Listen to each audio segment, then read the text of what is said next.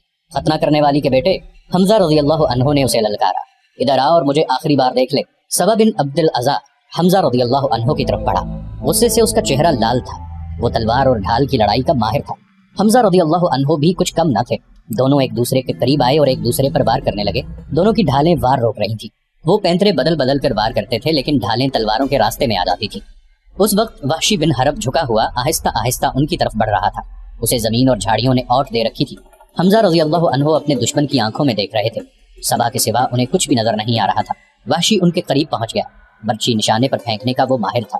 وہ اتنا قریب ہو گیا جہاں سے اس کی برچی خطا نہیں جا سکتی تھی۔ وہ اٹھ کھڑا ہوا اور برچی کو ہاتھ میں تولا، پھر اسے پھینکنے کی پوزیشن میں لایا۔ حمزہ رضی اللہ عنہ نے سبا پر یکے بعد دیگرے تیزی سے 2-3 وار کیے۔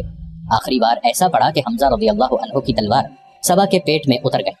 حمزہ رضی اللہ عنہ نے تلوار اس کے پیٹ سے اس طرح نکالی کہ اس کا پیٹ اور زیادہ پھٹ گیا اور وہ حمزہ رضی اللہ عنہ کے قدموں میں گر پڑا۔ حمزہ رضی اللہ عنہ ابھی سنبھلے ہی تھے کہ وحشی نے ان پر پوری طاقت سے برچی پھینکی۔ فاصلہ بہت کم تھا۔ برچی حمزہ رضی اللہ عنہ کے پیٹ میں اتنی زیادہ اتر گئی کہ اس کی انی حمزہ رضی اللہ عنہ کی پیٹھ سے آگے نکل گئی۔ حمزہ رضی اللہ عنہ گرے نہیں، انہوں نے ادھر ادھر دیکھا، انہیں وحشی دکھائی دیا۔ حمزہ رضی اللہ عنہ برچی اپنے جسم میں لیے ہوئے وحشی کی طرف بڑھے۔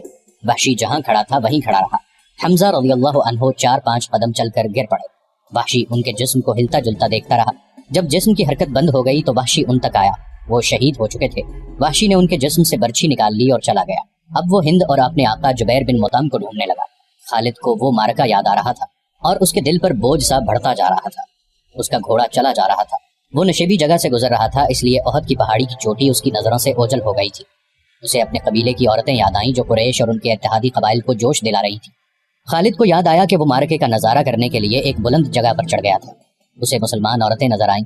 مسلمان اپنے جن زخمیوں کو پیچھے لاتے تھے انہیں عورتیں سنبھال لیتی تھیں، ان کی مرہم پٹی کرتی اور انہیں پانی پلاتی۔